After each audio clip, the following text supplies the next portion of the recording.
You're listening to another Geek Pride podcast.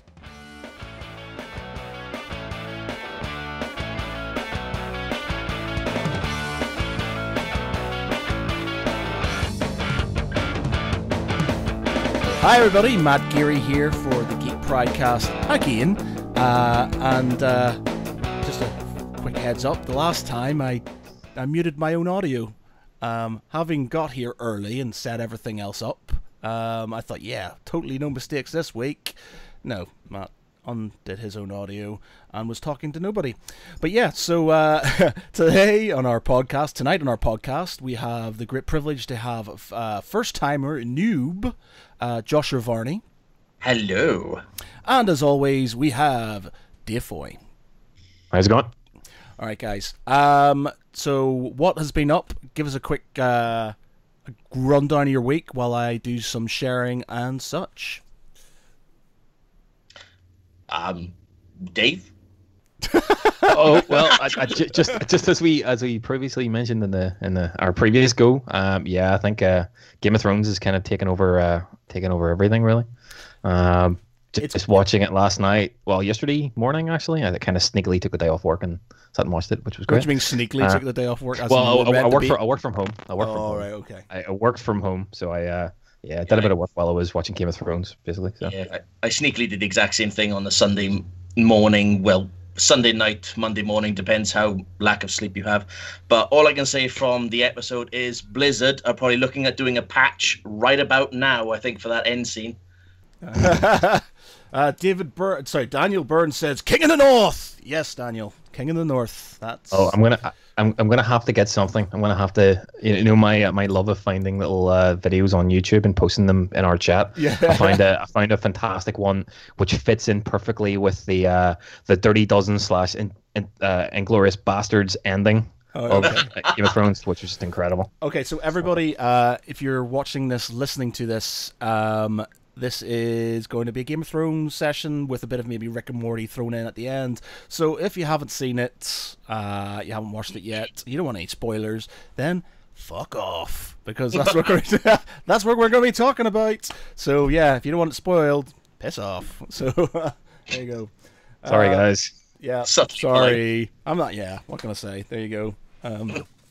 So yeah, I'm just going to do some quick sharing and stuff. So Josh, first podcast, how do you feel? I'm feeling very relaxed, actually. A bit too relaxed? Well, the lingerie works quite well for me. I have the worst image in my head right now, man. So yes, it's quite relaxing, quiet house, beer to the left of me, phone to the right. I'm quite cool. I'm quite good. Stuck in the middle with us. Yeah, stuck in the middle of us. Two Irishmen and a Welshman. There you go. I don't think we've ever had a Welshman. That's the worst bed sit ever. I don't think we've ever had a Welshman on this podcast. I can turn up the Welsh if you want. Do you speak Welsh? No. Of course not.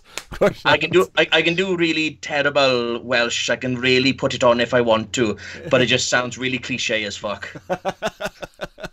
We should totally do a sort of increased ethnic podcast. I think the really hype up the Welsh. I can do the full on Northern Ireland and talk like a shock, Belfast Spide. All right, big man, what's going on, our mucker? Matt can do his sort of bastardized Irish / Manchester. All right, mate, nice one. That'd be great. It's like the worst joke imaginable. You've got a Welshman, an Irishman, and a Manc walk into a bar. Oh, man. Daniel Byrne says, it did seem like John and crew were part of an RPG party. It was the best tank ever, I've got to say. It says, save the game and equip efficiently before going north. I love the meme. Classes you guys posted. It was rather amusing. That was thanks to Jamie McKellar. He told me to put that on there. Okay. So, who's up first? Who wants to talk about this week's episode? We don't generally have specific podcasts about Game of Thrones, but because shit's going down and we've literally got 2 episodes left and 1 series left, let's talk about it. Why not? Well, awesome. the amazing inclusion of Eastwatch by the Sea to the opening credits was a nice eyesore, but it also actually sounds like the shittest Sun holiday package giveaway you could possibly imagine. You know, visit Eastwatch by the Sea. Very good, yeah. Which was It's the Westerosian Clacton or something. yeah. It's like the Daily Mail's free holiday giveaway. It's like we write crap, but we also give away terrible holidays. Tormund. Let's talk about Tormund, because I think his inclusion of "Did the giant woman come with you?" made me laugh my ass off. Yeah, I think his sort of like love for Brienne is rather amusing. So it's just, you know, Still a better romance in Twilight. yes. Yes. Okay, so I have my theory on what's going to happen next. So I'll throw it at you. This is what I think next episode is going to happen. And obviously, as time goes on, and obviously Littlefinger's been playing the game really well, and he fucked with Arya's shit. You know, she's got superpowers, and he's all like, "I know what's happening," and he's like just playing her like a fiddle. But yeah, when they go across the wall, so this is what's going to happen. So they're all gonna go past the wall, you know, and think, you know, they can get a straggler, a White Walker straggler somewhere, you know. And what's gonna happen is they're gonna bump into the Night King's army, aren't they? You know, there's lots of like videos of them fighting loads of them and running away and stuff. So they're blatantly gonna run into them, aren't they? So they're gonna run into the army. And they're going to get absolutely like hammered. So a couple of, you know, the non-named guys, the equivalent of the red shirts. You know, yeah. Basically the wildling red shirts are going to get killed. We may see the end of one or two of the other guys. So I don't know, Thoros and Mir possibly. Yeah. I think they have to kill someone off. I mean, you know, at least one of the characters. But yeah, I think maybe Dondarrion or Thoros probably the two suspects that you could probably think of. I'm not sure. I don't know about Dondarrion. Maybe Thoros, definitely. I think because if Thoros goes, then you've got no Red Priest to bring him back, and it might sort of hasten, you know, Melisandre or one of the other Red Priestesses coming back. Why would you take out the guy who's got a flaming sword? Come on. But does Dondarrion have one as well? Yeah, no, that's the thing. Dondarrion has one, but he's the one. He hasn't brought back. Thoros and Mir brings him back. So I reckon I take it he's fucked. If Jorah does die, he's fucked. He can't be brought back again. Well, no, it's obviously him who's bringing him back, unless one of the other Red Priestesses can do it. So right, but that's, I mean, does that not bring an added sort of storyline in there that obviously Jorah has been bringing him back again and again, but if Jorah dies and Dondarrion lives, and this is his last life essentially, so it adds that sort of it's his last credit. So basically. Thoros isn't there to bring him back. Yeah, he's hitting the last boss. He's lost part of himself. Yeah, so that's it. So I reckon, you know. So yeah, Thoros will die. That means he's more invulnerable. I reckon maybe I don't know if one of the Hound will die or not, but somebody else might die, and then they'll basically be running for their lives. They'll get to a point where Jon Snow's like, you know, maybe send Gendry off and say, it's like, look, go and get help quickly because we're fucked. They're coming. They're really close. So he fucks off and gets you know, help. And then Dany is all like, holy shit, you know, the guy who I've only just met, but I'm kind of falling in love with, you know, he sort of, she flies in with a couple of her dragons, and what will happen is one of them will get killed. One of the dragons will get killed when they're trying to save them, and that one will take the place. Oh, really, man? Oh, really, man? Who came up with that idea? What? Where was I'm basing this actually on the book stuff. When there's meant to be a nice dragon within the wall, and the horn of winter is meant to bring it down and stuff. But because they're not using the horn of winter and the horn of summer, there's a good chance that they'll need it. So obviously, Night King or one of his underlings, they'll do something to take one down. I don't know if it'll be Drogon because he's already injured. It could be, but he's like the main guy. Possibly, you never know. So he'll be taken down. Dany will get them on her dragon. they'll leave, but Jon Snow will be all like, no, I've got to hold them back, because he's like that. He's that sort of guy. So he'll be like, they'll not be able to get to him. I don't know if they're on a frozen lake or something. They might get separated or something like that. And then Benjen will come. Yes, that's it. So basically, he's looked like he's on his own.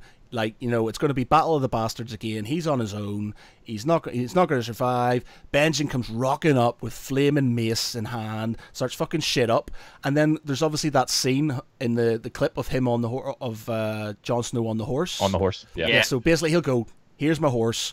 Get out of here." Benjen will basically fight them off because he says he'll do what he can. He'll fight them off. Jon Snow will escape, obviously injured.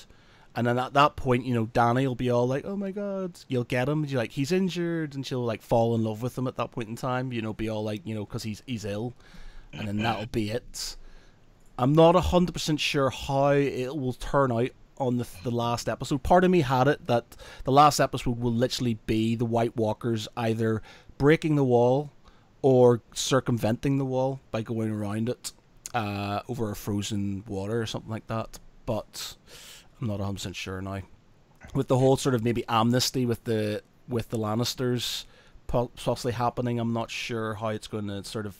Because that was a bit of a curveball, to be honest. I thought their storyline would be over by the end of this. I thought it would be Lannisters defeated, and then it would be a case of White Walkers war at the end. But it's coming up soon.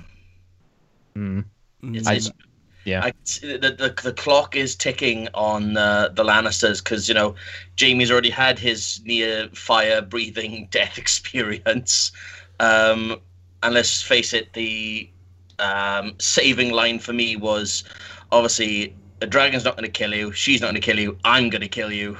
Line kind of set it for me. I thought this is either the downfall of the Lannisters starting right now, or in the next episode, they're all going to die in fire.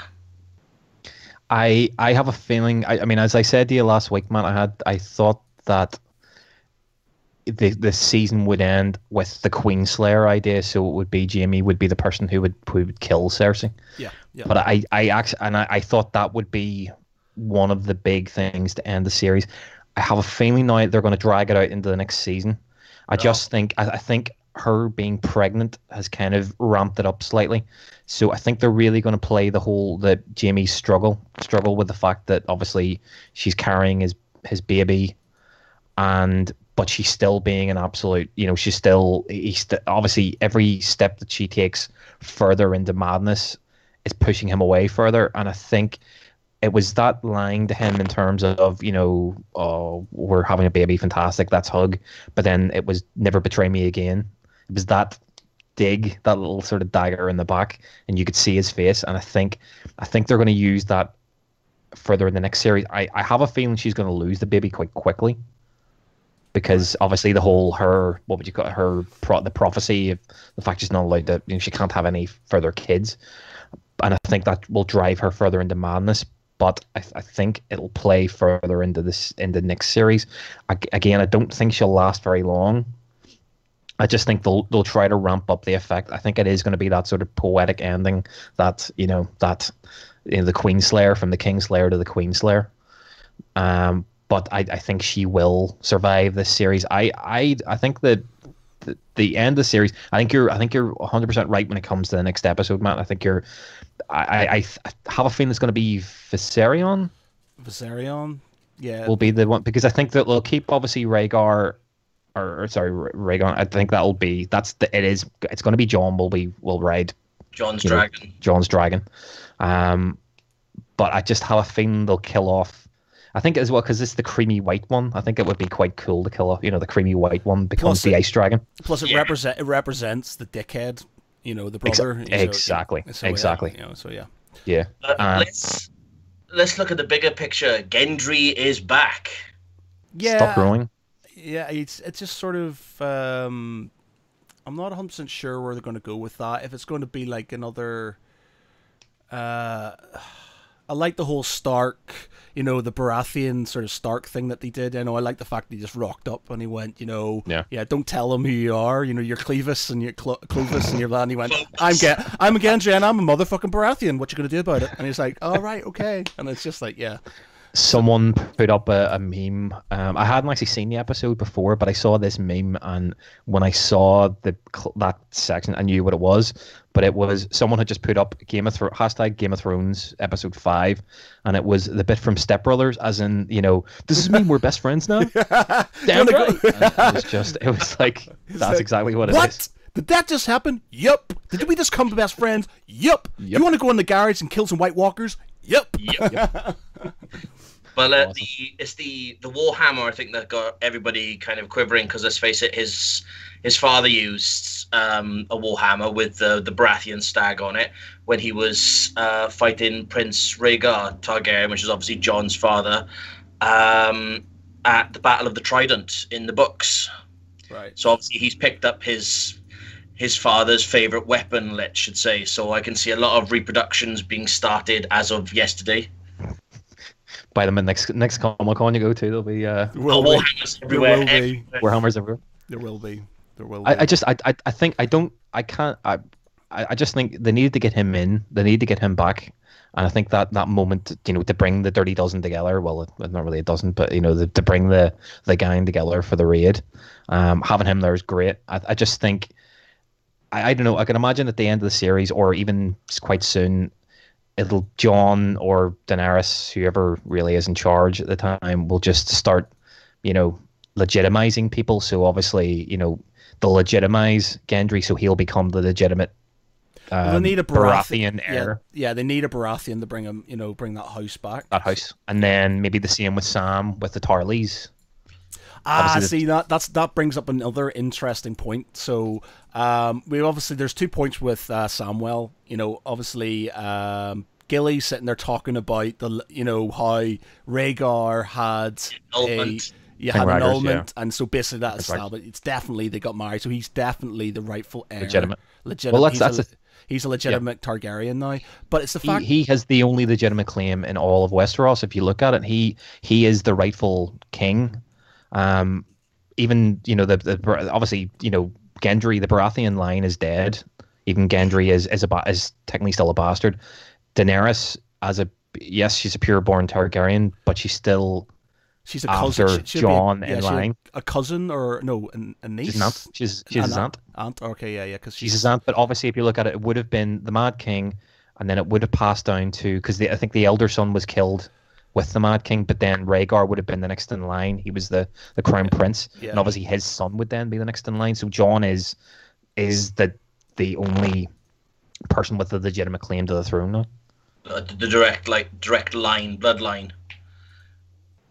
Yeah, well, that's gonna obviously that's a thing. So that kind of sort of shied over it slightly. But he gave the book to his kid, and then he brought all that shit with him. On his little sort of his little cart. So I reckon what's happened, his kid's going to be sitting there with this book, and somebody, I don't know, like Littlefinger's going to pick it up and go, "What's that?" And go, or maybe Sansa or something, because actually we'll talk about Sansa in a bit. We'll go keep it with Samwell. Yeah.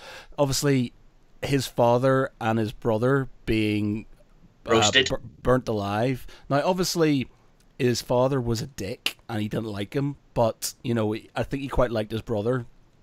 And Dickon was great. Yeah. So the thing is, was great. Yeah. I reckon Sam's not going to be too impressed with Dany, and that's going to cause some issues.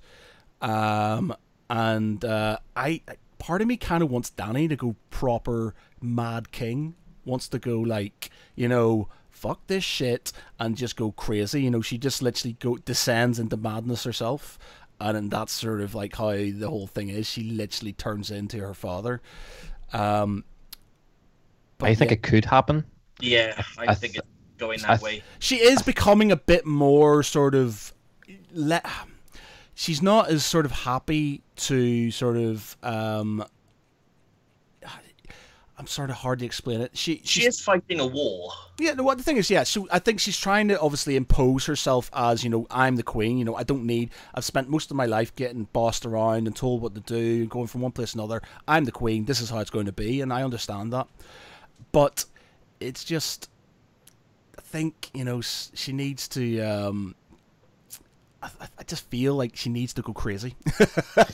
Someone's going to happen. I think what will end up happening is you can tell already she's gonna fall for John, right? That is gonna happen, you know. And I think it's she's gonna fall for John because he's the only one that stands up to her. Every other sort of man that she's been with since Khal Drogo has just been quite a bit of a sycophant. You know, they've always just sucked up to her and set her on this altar. So I think the fact that he stands up to her, he's refusing to bow the knee, that endears him to her. But I think she'll fall in love with him and everything will be great. And then the bombshell will be dropped that he's a Targaryen, that he's her nephew, and that he has the proper claim to the throne. And that'll just fuck everything over. So she'll have probably thought, oh yeah, I'm in this great position with a man I'm in love with, fantastic. And then bang, that's the rug's pulled out from under, and that's when I can see her going full mad queen. And I still have a feeling she'll be the big bad at the end. And it could go I don't know. I think Littlefinger will get in there, and he'll be all like, "Hey, Daenerys," and then she'll be all like, "Yeah, you know, you're on my side." Stabby. Yeah, and then it all happened, and then Matt's theory's right, and then 6 years of my life will be vindicated. Matt, can I make one further a wee prediction about that? Okay, go on. Then. I think your idea is for the chop in the last episode. I have a feeling, and I have a feeling that Littlefinger is gonna get it. Yeah, Arya's from bound Sansa, to him. or Arya or Sansa. I think what they're trying to do is they're trying. I think, you know, the last series is just gonna be full on fucking war. It's gonna be war because you've got the Night King, you've got the North and Dany in the middle, and you've got Cersei. I think, you know, there will be a bit of intrigue. Cersei will try to backstab him, whether it's bringing in the Golden Army and all that sort of stuff. I just have a feeling it'll be all out war, and it's only 5 episodes. I think they'll start killing off all of the sort of political intrigue, and I think Littlefinger will get it. They're trying to do that whole thing where it's obviously playing Arya and Sansa off against each other. I just have a feeling that they're going to make you think that they're really fighting and that they're falling apart. The Starks are falling apart, and then throw a curveball at the end, and it's just going to be, right, Littlefinger, you're fucked. We know what your game is, and that'll be it. But see, the thing is, that's an obvious, though, that as much as that makes a lot of sense, and to be honest, you know, that's the sort of thing they would probably throw in there. But it's the obvious sort of thing to happen. You know, it wouldn't be obvious for him to literally fuck them over. And then, you know, just be like, another Stark kid's dead. And, you know, it's just another Stark kid dead. I feel like... I think if they maybe had like another 10-episode series, next series, and they didn't have, right, we've got 5 episodes. Yeah, fair enough, it's each episode's an hour and a half long. But it's only 5 episodes, and it's the big war. It's everything that they've been building to. I just think they're going to clear the deck, just clear the chessboard, and it's only just going to be battle. And I think a lot of the sort of, as I said, the political intriguing, and you'll probably see other characters like Viserys maybe, or sorry, what do you call her? Varys. You'll get people just dropping off the board, and it'll just be the main players. And I think Littlefinger and his wee, you know, machine, you know, his wee sort of manipulation and stuff, I think that's just, it's served a purpose. And I think the last thing that his last throw of the dice is just trying to split up the Starks, and I just don't think it serves a purpose going forward. The one theory I read about our wonderful Littlefinger is he's trying to seduce Sansa and getting ready to do the deeds. You know, he's finally going to get his end away, and Sansa stabs him with this wonderful dagger. She peels her face off to reveal Arya, and I thought it was very Kill Bill-esque when she says, "Is this the kind of penetration you were after?" And it's the dagger he gave her. And if it pans out that way, I just want it to end with thing is, Tarantino extra. I know, the thing is, deep down, I kind of know he probably will be killed. But I just don't want them to be, because it would be one of the best endings ever if he makes it through the end. Because it's just that he has done so much. He's been from start to finish. He has had so much of a role to play in this game, that for him just to be, because he's not stupid, he doesn't make mistakes. Everything he does is completely calculated. As much as they've all got their little sort of superpowers and things like that, that's his. He is super smart, and I think unless, you know, it's going to be hard to trick him, and I kind of really hope that I've heard rumors that he might die, and I just hope I hope they're wrong, because he's such a good character. He's such a good character, and it's just sort of, I know he doesn't have a lot to play in it, but everything he does just makes the series what it is. Mm-hmm. I think your theory would work perfectly in the books, and I can see Martin towing that line. I really could, but I just think with the way the TV show is going, again, because it's that, it's the TV show is just right. That's all out, go like fuck till we get to the battle. And I think a lot of the sort of side plots and sort of background plots, I think which would work perfectly in the book, and I can imagine Martin keeping him right to the end. But I just think it's right, clear the decks, fuck it, and I just think it's going to go that way, which is a shame, because he is a great character. I think his death would probably bring Sansa's character up even further, because it shows that she's not being manipulated, or she's above his manipulations. So then that potentially sets up trouble then, because she is then showed herself to be the proper Stark leader, and that will potentially cause more trouble between her and Jon in the next series. So that you might have that, so it might serve the purpose to build her character up even more. Yeah. But then you've got Euron Greyjoy using his wonderful horn to control dragons, the bastard. Yeah, well, that's the thing. I would love to see that. That would be good, and I think in the book that'll happen. I think he'll, it says he's got the Horn of Summer or something along. Like, it's been years, 6 years since I read it, so it's something I think it's implied, or there's sort of views that he has the Horn of Summer. So it slightly annoys me that the books and the series may be completely different, but then conversely, at least that way, when I do read the book, I'll have something completely new to sort of to read. And apparently the endings obviously meant to sort of kind of knit together, meant to tie in, but how they get there will be different. But yeah, we'll see. Sansa, I think I don't know if she is going to, like you said, going to be manipulated and then just kind of go, wait a minute, we know you're talking shit, and Littlefinger will get it, or if she will literally turn Cersei of the North and start fucking shit up for Jon, because he's a Targaryen and not a Stark. It's kind of what Arya's there for, as a security plan B type thing. But I get the impression that maybe, part of me kind of wants this as well happening. What's his name? From the Jagahar. No, Jagahar. Is it Jagahar? The guy from the Many-Faced God. Is it? Oh, the Faceless Man. Yeah. What's his name? If you're in the comments, somebody. I can't. Somebody comment that name. Yeah, I can't. I know it's Jagahar or something along those lines. I just get the, he's been left, she's gone, and she's fucked with his shit over in the House of, not the House of Undying, mixing House of Many Faces. Yeah, House of Many Faces. That, she's gone in there, she's killed one of his guys, she's fucked his plans up, she's offended the Many-Faced God, and then she's just basically left, and he's just sort of give her this sort of like, right, okay. Part of me kind of hopes that this whole time he's actually killed Arya, and he's just wearing her face.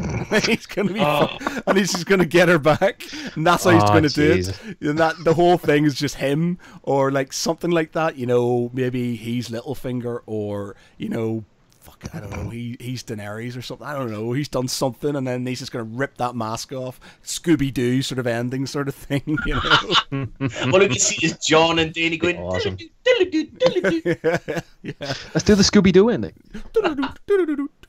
Yeah. So, what about the rumor that Bran could be the Night King? Because that's been floating around. I don't know how that could work, because they've shown him who becomes the Night King in the series. But how do we know that's not Bran when he's older?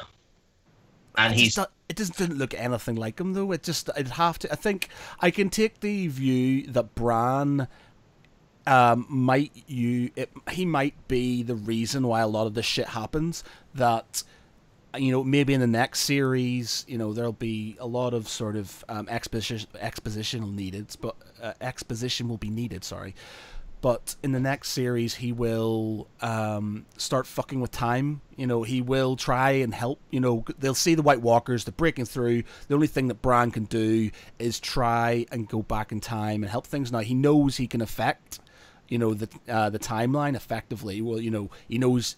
Hodder, obviously, he created Hodder, and he was able to effectively sort of not talk to his dad, but he could hear him. And I think he might start doing things, and it might get to the point where he actually creates the whole thing. It might be that the White Walkers were created to defeat the First Men, and then he has something to do with them turning against the Children of the Forest and then starting the Long Night or something like that. I just don't see why him having that sort of power to affect time. I don't think they would just have it and then ignore it completely for the rest of the season. So I reckon something in there is gonna pop up. The theory was it went very in depth, and I kind of only caught like the Cliff Notes version of it. But there's a scene where he's in the tree with the three-eyed raven, and he's walking back to when obviously the Night King was created by the Children of the Forest. And you can see they're both in the same position where she plunges the knife into his chest, and he's gripping onto the roots of the tree in this exact same position. And the theory was that he becomes so powerful as a warg that he is literally able, not just in mind and body, but he's in complete self, travels back to when this whole began. Because obviously when the three-eyed raven said, you can't walk, but you'll be able to fly, I mean, who's not to say that doesn't have him traveling back in time, which would make it more difficult, because to end the Night King, Jon Snow would have to kill Bran. Possibly. That would sort of make sense. Like a spanner in the works. Yeah. And then massive rift between Starks. I just hope there's a sort of fucked up ending. I just don't want it to. I just do not want it to be a nice, happy, clappy ending. I want something bad to happen. I just, part of me hopes so that HBO will go along the line, because most HBO series, something messed up happens. They're quite good at doing that. So George R.R. Martin is good at that as well. So I know in the book they'll throw something like that in, but HBO might kind of go, shit, we don't want to do anything too sort of OTT because it might upset people. But then how do you get your sort of series talked about for the rest of the time? Have a Dallas moment. He wakes up in the shower and it's all a dream, As I said last week. Yeah, exactly. Stuff like that. So it's just like, I don't know, Matt. I don't know, Matt. Oh, sorry, go ahead. No, I was just saying, it's the whole Walking Dead new season. Negan has just struck Abraham. Everybody thinks Glenn is okay, and he says those magic words, let's get back to it, and wallop. And it'll be that kind of ending where everybody's having great and they're drinking wine, and all of a sudden that fucking music starts playing. Everybody's looking above to check for archers like I was doing in my hotel, and fuck that, that'll be it. There'll be another Red Wedding all over again, and it'll just end the series completely, and everybody going, fuck you, George Martin, fuck you. I don't know. The thing is, I think people, there's two sets of expectations they're coming with this show. One, obviously, people expect that a series as the quality of Game of Thrones has to have a suitable ending. And if you look at a lot of the major sort of cultural shows over the past decade, when they've ended badly. That they've had that, great shows, The Sopranos, what else? Sopranos, The Wire, even what do you call it? Lost. There are these types of shows that are real sort of culture, that just zeitgeist sort of shows, but then the ending has always let it down, and there's always been this connotation. The X-Files is another one where it's just the ending has totally let it down, and it sullies the what people think of the show. And I think the makers of Game of Thrones are probably wary of that happening with Game of Thrones. So I don't think, from the purposes of HBO and the producers, they possibly don't want to throw in a really fucked up ending. because they wanted to end. Here's the definitive end. Bang, people are happy. Go away, and then the next thing, obviously, they're able to bring the prequel, the Targaryen prequel show that they're planning now. Yeah. But then at the other time, there's an expectation with the viewers now that Game of Thrones is that fucked up show where anything can happen, anyone can die. You expect the unexpected. So I think there is that expectation from the fans to go, right, there has to be a really fucked up ending where everyone's happy. They beat the Night King, Jon and Dany in some weird incestuous, typical Targaryen way, get married and that's ruled together and blah blah blah. And then there's another, Sansa just claps her hands and suddenly all around the room there's archers there and everyone dies. But again, it's just it's the struggle. I just can't see the makers risking ending it on a strange way that isn't going to satisfy the majority of viewers and HBO as a studio, because they do have a really, no matter what Martin comes up with in the books, they have the final say in what's going to happen with the TV show. Yep. Ooh. But again, that's what makes the book so good, because obviously you don't, Martin can just go on his own tangent, and it doesn't matter what happens in the show. Because to me, I mean, you look at what's happening with the books now. I mean, I'm looking forward to reading the next book because I want to see what happens with Jon. I don't think he's going to immediately just wake up, 2 episodes length later as they did in the TV show. I mean, I think they're going to play in the book his ability to warg and his warging with Ghost, and they'll probably end up. I think it'll probably the whole book he'll be dead for the majority of the book. And if they do decide to bring him back, Jon Snow will be dead for the Winds of Winter. For the majority of it, yeah, I can imagine. I don't think Martin will want to follow the strands of the TV show, and just I think he'll want to make subtle differences so that readers will be compelled to read their book and not just go, oh, I won't bother reading it because I've seen what happens on the TV show. Mm-hmm. I think he will want to surprise people. I don't think although he has had a conversation with the producers to let them know where he's going, I don't think they've followed it, to the T. I think that they've made their own subtle changes. Well, George R. Martin's always said that whenever he's been asked, who's going to survive, who's going to die, and he has always said Vala Morghulis, and people don't seem to understand that keeps being said over and over, Vala Morghulis, all men must die. So it's that point that is Jon going to die? All men could literally die, and we could still have Sansa ruling the kingdoms, for God's sake. I mean, let's end on a high note. Obviously, I'd see, because the chat's not working again, so I've just clicked into the chat on the thing. We've got a few people, so I'll just read some stuff out here. Mr. Byrne has told us it's Jack and Hagar. Yeah, so I was close enough. Yeah, it's the chap. Close enough. And he also says, I was hoping Gendry had arms the size of the mountain from all that rowing. And then he says it would have been awkward when Jorah first met Dany if she asked how he cured him. He says Sam Tarley cured my grayscale. Then Jon chimes in, oh, he's a good friend of mine, with Dany just standing there silently thinking of shit. I just made his brother and father burnt leathery bacon. Very good, Daniel. And then Daniel says, another Daniel, sorry. It's the Daniel I can pronounce your second name. Apologies, Daniel Perakowski, Daniel Smith. We're gonna, because I can't pronounce your. He comes on. Daniel Snow. Daniel Snow. What about Sam totally not noticing the fact that Jon Snow is not a bastard? Yeah, that was. Yeah, that was the thing. But I got a lot of my friends on Twitter, a lot of my sort of a lot of friends who are feminists, cynics going, Gilly finds the most important piece of information in the history of Game of Thrones, and Sam just blanks her, just ignores what she said. Typical man. Yeah, I just thought it was quite. Let's face it, though. Sam has been cleaning out shit for the last good couple of months while he's been there. Yeah. He's a bit pissed off right about now. while listening to Rocky 4 music. that was brilliant. That was really good. That's my favorite video I found in years. It really is. Some quality music there. Some 80s cheese going on. Yep. Yeah. All right. Okay. Okay.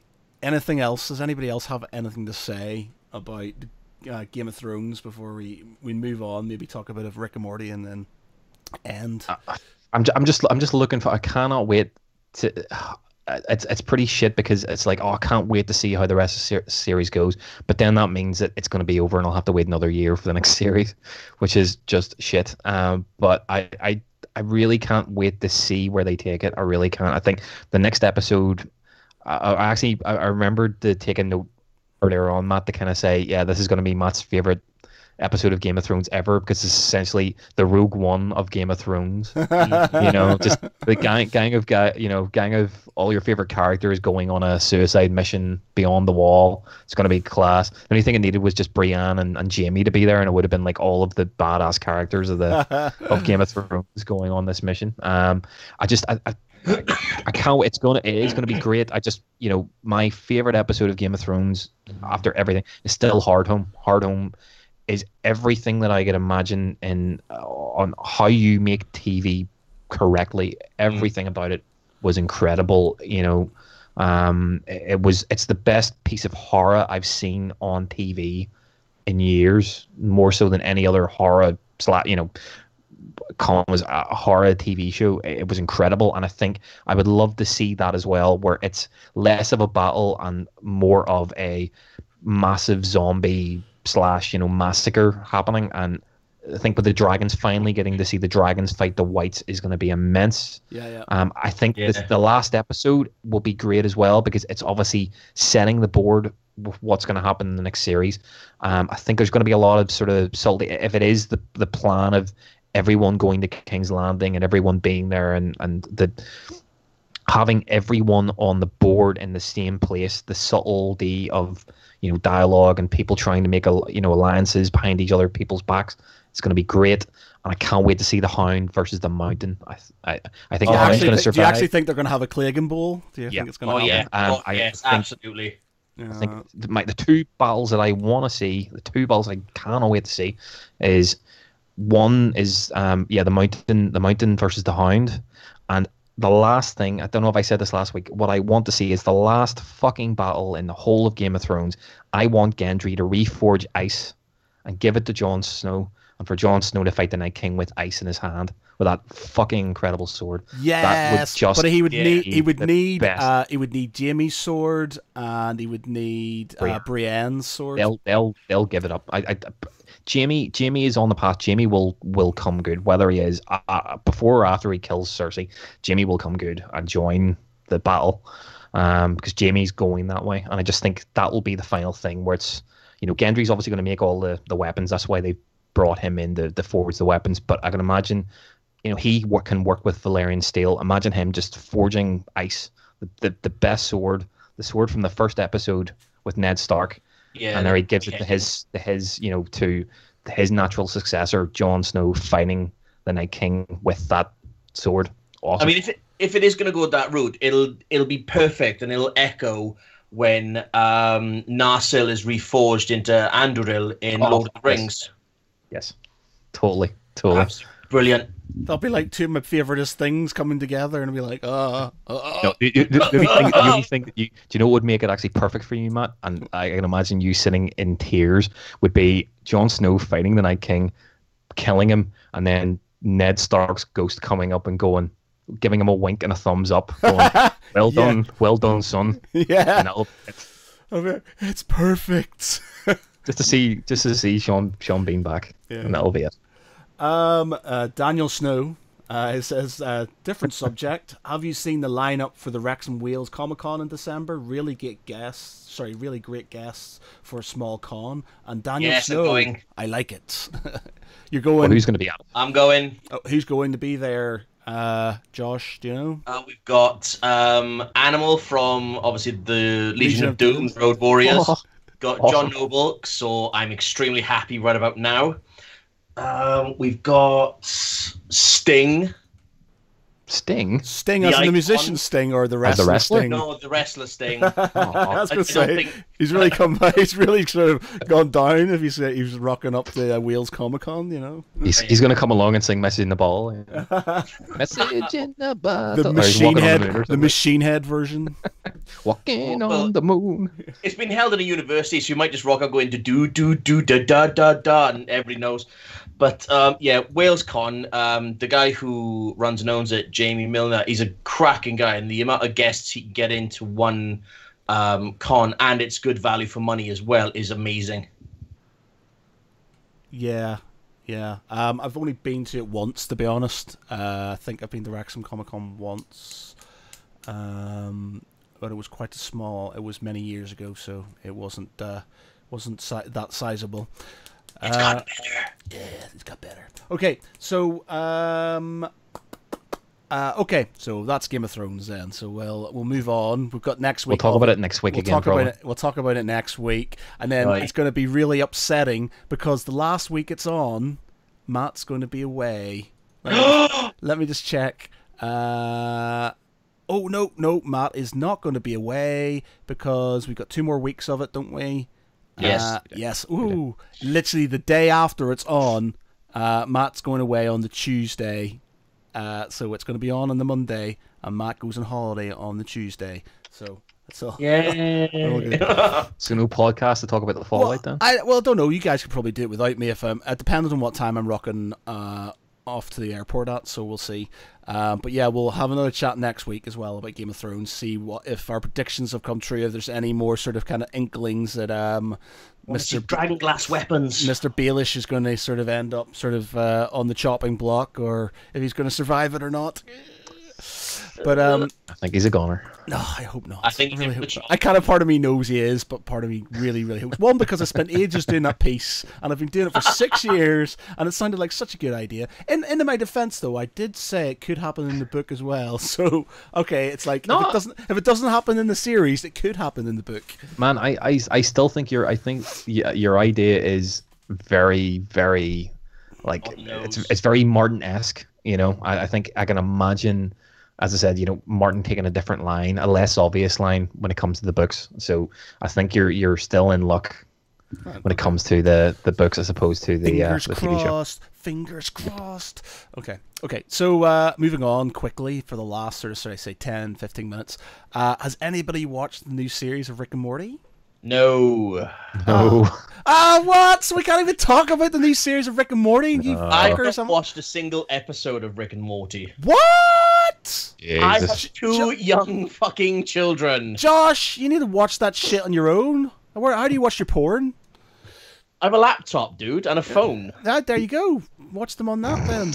You know, I can have happy snaps on my phone or at any time of fucking day, but when kids are around, mind you, I am literally on my own for 3 weeks because the kids are away. There you go. So Easy, maybe easy. I'll rock up the Netflix and watch a fucking episode, but No, you haven't watched just one episode, man. You'll watch them all. It's amazing. It's absolutely the new You'll series. get addicted. The new series is just like the last episode. I will not completely ruin it for you or anything, but they sort of get invited to become like superheroes with these guys called Vindicators, and like Rick just fucks with them. It's just amazing. It's just like, this is brilliant. And there's one scene where Rick has had too much to drink and he's literally unconscious on a table where they're meant to have their sort of superhero meeting, and there's shit everywhere because he's shit himself. And I was just like, this is brilliant. It's just sort of, I love it. the only Absolutely thing love about it. Rick and Morty I know is the fact is that everybody keeps going on about this fucking Szechuan Sauce. Mulan dipping sauce. Szechuan sauce, yeah. It's man, you gotta watch it. It's seriously. I wasn't that bothered, and then I think it was last year's Play Expo. We had a loss of doing something. I got Netflix on, and Sean was like, "Oh, let's just stick on Rick and Morty." I'm like, and then we watched one episode and went, "Holy shit!" And we watched 2 series, literally back to back. Just watched See, them all. that was my attitude. It's like Rick and Morty. I don't know.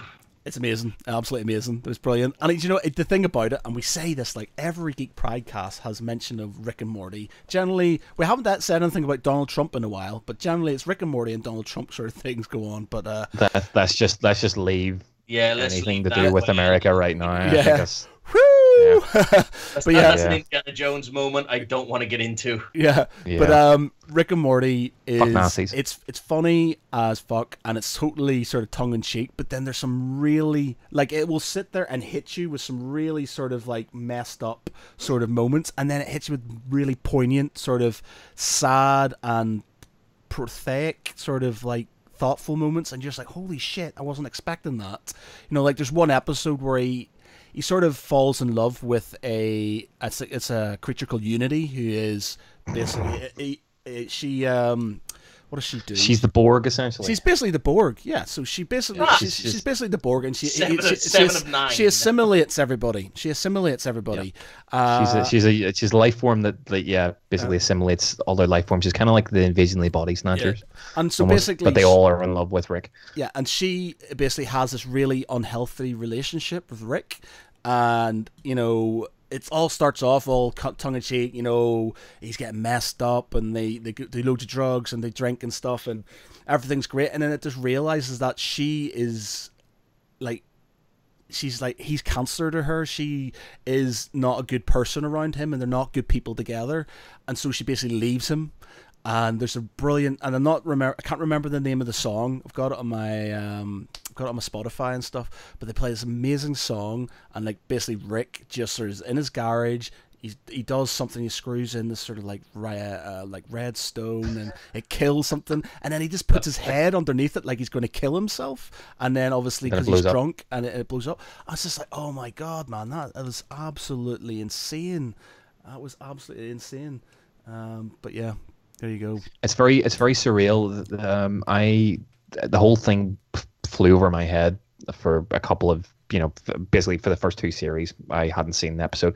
You guys, when I started doing this podcast, you guys were just constantly talking about it, and I just was like, this sounds ridiculous. I really don't get it. And then, as I mentioned before, Jade, my girlfriend, was like, "Oh, sit and watch an episode." She really loves it, so I thought, right, I'll sit and watch one episode. It completely, again, went over my head. I didn't get it. I found it really confusing. I found it just just melted my head when I tried to watch it. But then I watched the next episode and the next episode, and it had references to old horror films that I love, references to They Live and Big Trouble in Little China and stuff like that, and it then just clicked with me. And I've now got myself, I'm in the middle of the second series, and I absolutely love it. It's just after the Get Swifty episode. Yes. It was on. Yes. It was the one that really I loved. I loved the one with the imaginary friends. Oh man, that is brilliant with Mr. Poopy Butthole. Mr. Poopy Butthole and Mr. Frankenstein, and it's just incredible. There's like an alien life form who infiltrates their house, who will live with them, and almost like the Thing. It's basically a version of the Thing, and it will interpret or mimic these other creatures and imprint memories, like old memories, with this creature in their heads, so they think that they've had like a full life with these weird inanimate objects and stuff. It's just incredible. But it's a stream of consciousness surrealism of just these random characters just appear out of nowhere, like a talking pencil and a fucking a ghost in a jar. A ghost in a jar that was in Vietnam with them. Yeah. It's just crazy. Fucking hell. It's incredible. Absolutely incredible. It is. It's like Ren and Stimpy on crack. Yeah. It is. It totally is. It's messed up. It really is messed up, but it's so good. Really worth it. Definitely worth the go. Okay, cool. All right, since nobody else has really watched it, there's no point in really carrying on with this conversation. So has anybody else got anything else they want to talk about before we vamoose? How awesome is Atomic Blonde? Not seen it yet. Damn you. I haven't seen it either. I loved John Wick and John Wick 2. Yes. I've heard that it's very similar, so it's one that I'm planning to go and see this weekend. So Atomic Blonde is basically the female John Wick, but if you can imagine John Wick and the Last Kiss Goodnight, and they had a baby. Excellent. I was sort of hemming in hand. We were meant to go and see it last weekend, but it fell through. So we were kind of hemming in hand between seeing it and Dunkirk. I still haven't seen Dunkirk yet. Oh, Dave, amazing! It is so good. You need to go and see that. It's fucking brilliant.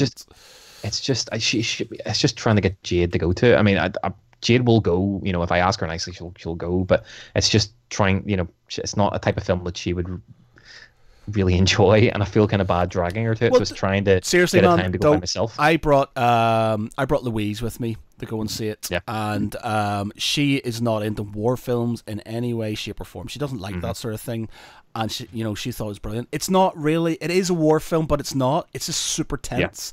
There's not a lot of dialogue. There is a bit of fighting in it, but it's sort of interspersed with lots of sort of emotional points in it. It's like The Road in a way, how tense The Road is. You know, you're just like, fuck, this is grim. But it's kind of like that, but you do get a bit of release out of it. You know, but it's brilliant, man. I love that film. Really did. Daniel Snow says Dunkirk IMAX was immense. Yes, it was, Mr. Snow. Yes, it was. You do know something, Daniel Snow. I really want to go and see it now. Yeah, it's amazing. Oh, it's not it. Yeah. Yeah.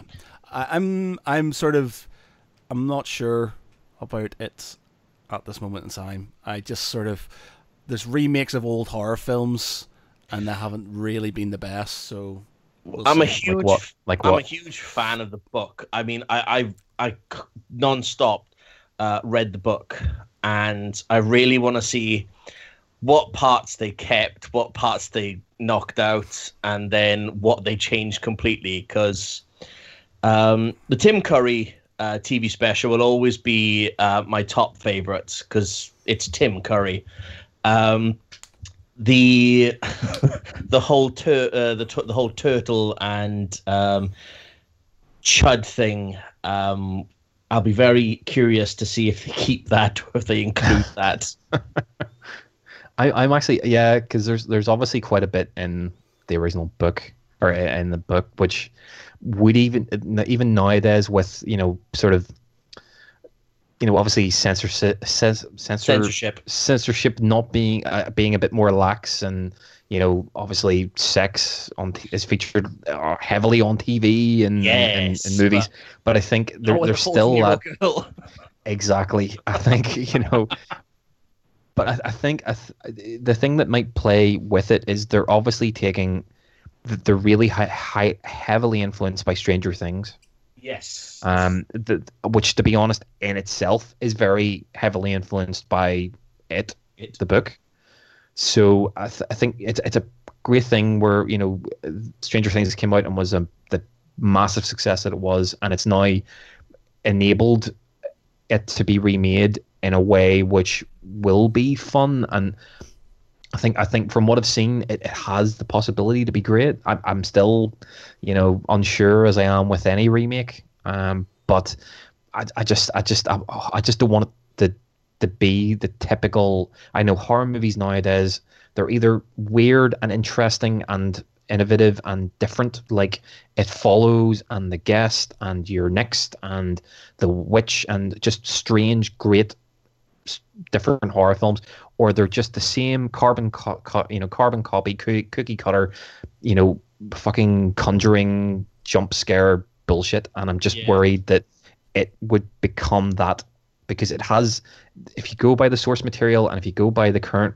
influences like Stranger Things, it can be such a different, weird, creepy horror film as opposed to jump scare every 2 seconds. And I just hope it doesn't go down that line. No. Daniel says that apparently Tim Curry's Pennywise is in the trailer briefly. Yes, really? He is. Yeah, in I think it's the scene where I think Richie goes. I think it's Richie, or is it Stan?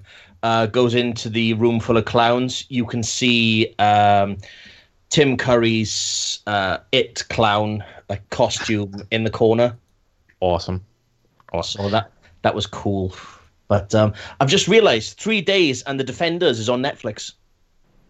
Oh right, okay. I'm slightly worried about that, having not really liked Iron Fist that much. I didn't hate it. I just wasn't as good as like Daredevil and even Jessica Jones were cut high. Sort of like Daredevil is the pinnacle for amazing sort of series. Wasn't a massive fan of Luke Cage, to be honest, either. But out of them all, Iron Fist was the weak Iron one. Fist was the weak one.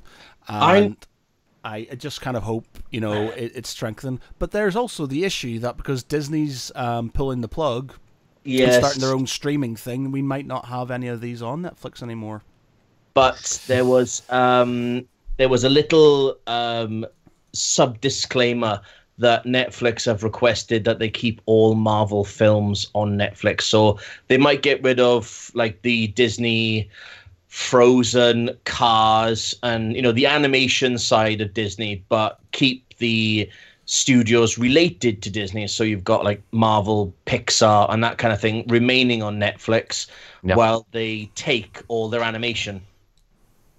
It is just going to be from what I've heard. The agreement is it is just going to be the animation and the Lucasfilm movies. So obviously Star Wars itself and anything associated with Star Wars will be kept under the Disney banner, but Marvel as an entity will be kept with Netflix because they do have ongoing agreements to make further shows. So they're happy to do that, but it's more Disney wants to bring all of its original material in house.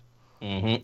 Which is interesting, but at the same time, doesn't really bother me, to be honest. Do you know what annoys me? These sort of things it's like Games Workshop and Fantasy Flight Games. You guys might not appreciate this, but it's like when they have two big companies working together, you get great stuff. You get amazing things. So Marvel and Sony working together, you got one of the best Spider-Man films that has come out. The fact that he's actually able to join up in the Marvel universe, sort of, is it the MC? Yeah, Sony had bugger all to do with that. Sony had nothing to do with that. I know, but at least they let him. Other than just. Yeah, but they basically gave them the IP, so it's the same like with Fantasy Flight Games. Games Workshop said, "Here's our IP, go and create some board games and stuff." So they did a lot of board games for them and RPGs and things, and it was some really good stuff. And then Games Workshop kind of went, "Wait a minute, you're doing a really good job there.